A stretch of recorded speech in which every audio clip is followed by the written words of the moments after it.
Okay, so say for example, my name is Alejandra.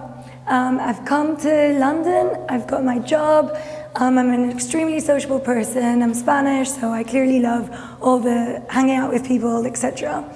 And I've come to London and my routine is so busy that it's only home, work, and occasionally sometimes the gym. But usually I always give an excuse because I'm like, I don't have time. So what I would do is I would go on Google, go on Social Belly, and I would discover a new experience of meeting people over food, which is my passion. So you go on socialbelly.com, which this is the homepage. You would scroll down and you would kind of just get a feel about what it is, kind of how it works from the first part of it here. And then you would scroll down to the featured meals. And you see that there's a few really cool meals happening in town, different price ranges. But I decided I don't want to click on the actual meals, I want to see what else is there in town.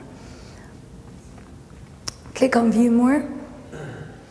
So then at the moment, they're sorted by upcoming, and there's only one filter criteria, which is by cuisine.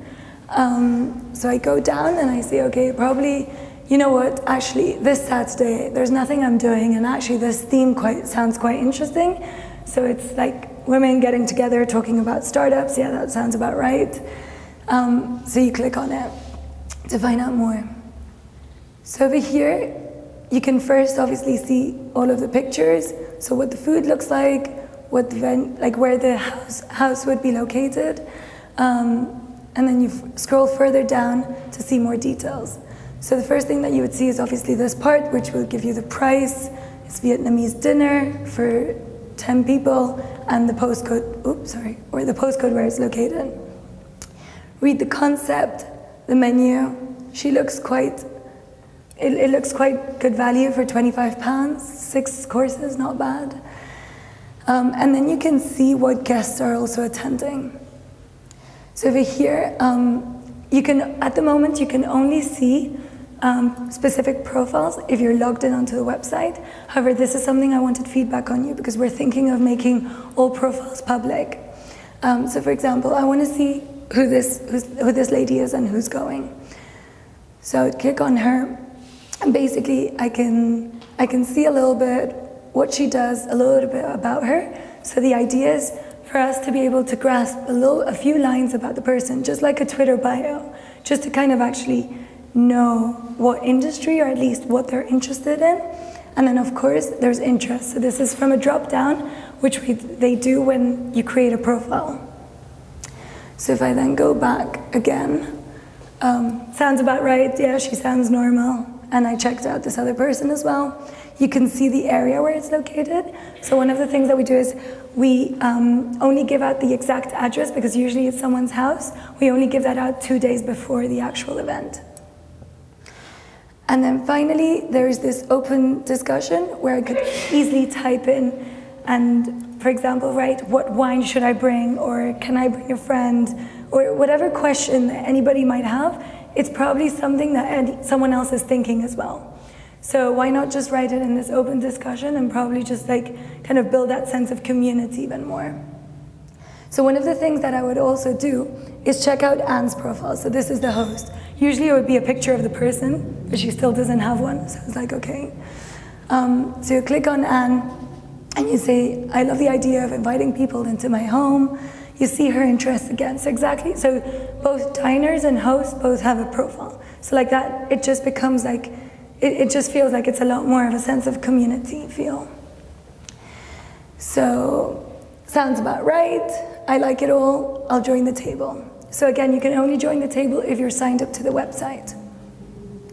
So if I'd like to join the table, all I need to do is say how many people we're going to be and your credit card details. And after you pay now, that would literally be your confirmation sent to your email address. But basically that is it. You eat with strangers and you leave as friends. Thank you.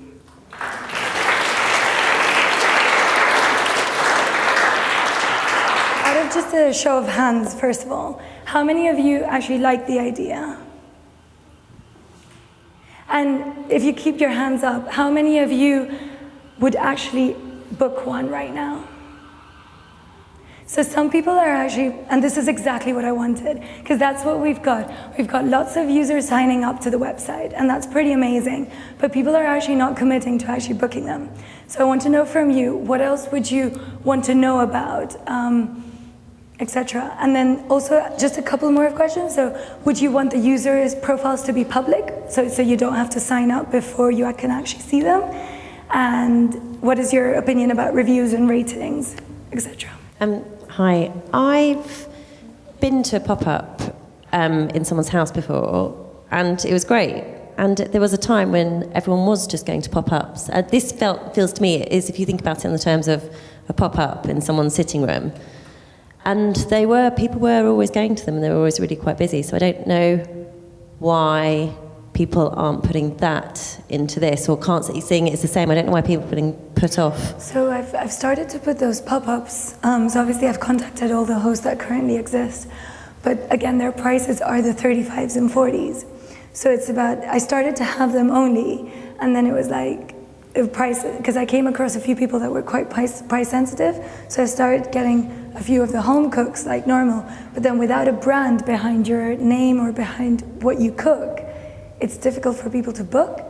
So that's where I'm kind of confused. But thank you, yeah. It seems that you might have two ideas going on here. One is that you want to get people together to talk about similar interests over food, in which case you could have a platform that people could book to go to a public place, a restaurant, so you don't end up having one person doing all the cooking for everybody, and then you don't have to worry about feeling a bit freaked out about going to someone's house.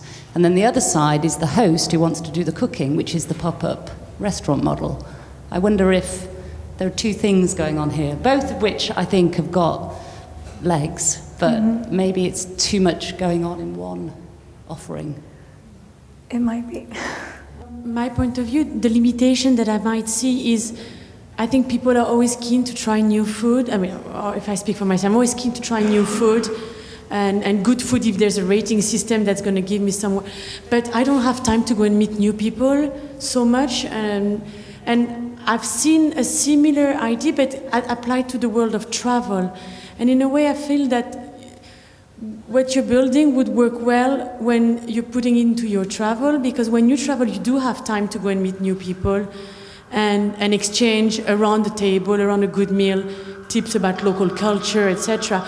But when it's in your own city, I think the accent should be then really about the food, but not really about meeting people. I'm worried that there's a confusion of purpose in the proposition. Thank you so much, everybody. That's all we have time for this evening, but a huge round of applause for our final demo.